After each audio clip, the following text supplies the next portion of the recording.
माघी अमावस्या व्रत कथा पूर्ण 10,000 शब्दों में संपूर्ण पौराणिक, धार्मिक एवं आध्यात्मिक ग्रंथ। भूमिका। माघी अमावस्या का सनातन रहस्य। सनातन हिंदू धर्म में समय केवल घड़ी की सुइयों से नहीं मापा जाता, बल्कि तिथि, नक्षत्र, योग और कर्म के माध्यम से जीवन को दिशा दी जाती है। प्रत्येक तिथि अपने भीतर एक गहरा आध्यात्मिक अर्थ समेटे हुए है। इन्हीं तिथियों में माघ मास की अमावस्या, जिसे श्रद्धा से माघी अमावस्या कहा जाता है, अत्यंत पुण्यदायिनी और मोक्षदायिनी मानी गई है। माघी अमावस्या वो दिन है जब पितृलोक और मृत्युलोक के बीच का सेतु खुला रहता है। इस दिन किए गए तर्पण, दान और स्नान सीधे पितरों तक पहुंचते हैं।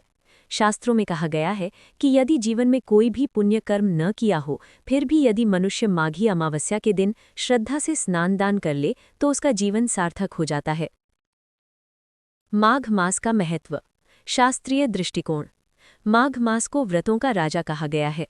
स्कंद पुराण, पद्म पुराण, विष्णु पुराण और गरुड़ पुराण में माघ मास की महिमा का विस्तार से वर्णन है। माघे स्नानम दानम जपम होमम विशेषतः सहस्रगुणितम पुण्यम लभते मानवः सदा। अर्थात माघ मास में किया गया स्नान, दान, जप और हवन 1000 गुना फल देता है। उत्तरायण और माघ मास। माघ मास में सूर्य मकर राशि में होते हैं। ये काल उत्तरायण कहलाता है, जिसे देवताओं का दिन माना गया है।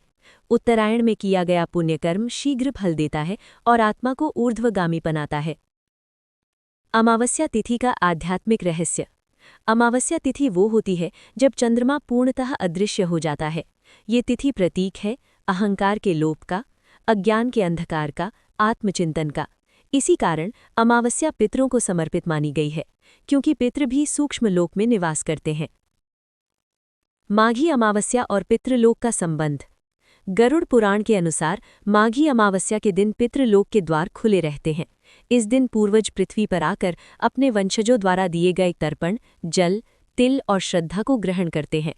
जो व्यक्ति इस दिन पितरों को भूल जाता है, उसे जीवन में बाधाएं, संतान कष्ट, मानसिक अशांति, आर्थिक संकट का सामना करना पड़ता है।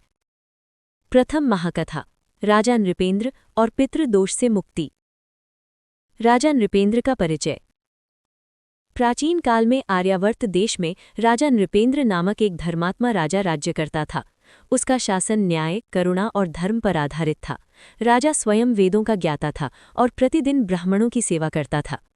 परंतु उसके जीवन में एक गहन दुख था, उसकी कोई संतान नहीं थी। राजा की व्यथा। राजा और रानी ने अनेक पुत्रेष्टि यज्ञ, नवग्रह शांति, तीर्थ यात्राएं की, लेकिन संतान सुख प्राप्त नहीं हुआ। राजा सोचता, यदि मेरे बाद राज्य संभालने वाला कोई न हुआ तो मेरा कुल कैसे चलेगा। ऋषियों से परामर्श। एक दिन राजा ने महर्षियों को बुलाकर पूछा, हे मुनिवरों, मैंने कभी अधर्म नहीं किया, फिर ये दुख क्यों।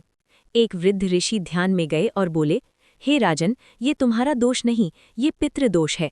तुम्हारे पूर्वजों का विधिवत श्राद्ध नहीं हुआ। स्वप्न में दिव्य आदेश। उसी रात राजा को स्वप्न आया। एक दिव्य पुरुष ने कहा, माघी अमावस्या को गंगा स्नान कर तिल और जल से पितरों का तर्पण करो, तुम्हारा दोष नष्ट होगा। राजा ने इसे ईश्वरीय संकेत माना। माघी अमावस्या का व्रत। माघी अमावस्या के दिन राजा ने ब्रह्म मुहूर्त में उठकर गंगा स्नान किया, कुश, तिल और जल से तर्पण किया, ब्राह्मणों को भोजन कराया, गांवों को दान दिया, निर्धनों को वस्त्र दिए। राजा ने पूरे दिन उपवास रखा और रात्रि में विष्णु का ध्यान किया। पितरों का आशीर्वाद। रात्रि में राजा को उसके पितरों ने दर्शन दिए। वत्स, आज तुमने हमारा उद्धार किया, अब तुम्हारा कुल बढ़ेगा। कुछ ही समय में रानी गर्भवती हुई और एक तेजस्वी पुत्र ने जन्म लिया। द्वितीय महाकथा। निर्धन ब्राह्मण की श्रद्धा। एक गांव में एक अत्यंत गरीब ब्राह्मण रहता था। उसके पास न धन था न अन्न। माघी अमावस्या के दिन उसने सोचा, दान देने को कुछ नहीं, पर श्रद्धा तो है। उसने गंगा में स्नान किया, एक मुट्ठी तिल अर्पित किए और मन से पितरों को स्मरण किया। देवता उसकी भावना से प्रसन्न हो गए। कुछ समय बाद उसे राजा के यहाँ पुरोहित का स्थान मिला और उसकी गरीबी दूर हो गई। शिक्षा। दान से अधिक महत्वपूर्ण भावना है। तृतीय महाकथा। विधवा स्त्री और पुत्र रक्षा। एक विधवा स्त्री का पुत्र गंभीर रोग से पीड़ित था। किसी साधु ने उसे माघी अमावस्या का व्रत करने की सलाह दी।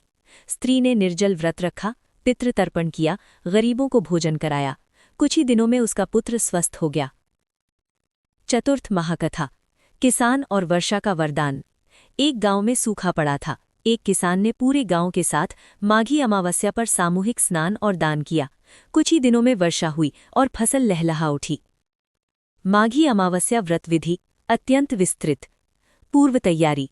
एक दिन पहले सात्विक भोजन, ब्रह्मचर्य पालन, नकारात्मक विचारों से दूर रहना। प्रातःकाल ब्रह्म मुहूर्त में उठें, स्नान करें, सूर्य को अर्घ्य दें। तर्पण विधि, तिल, कुश, जल, मंत्र ओम पितृभ्यो नमः 108 बार। दान, तिल दान, कंबल दान, अन्नदान, वस्त्रदान, गौदान यदि संभव हो।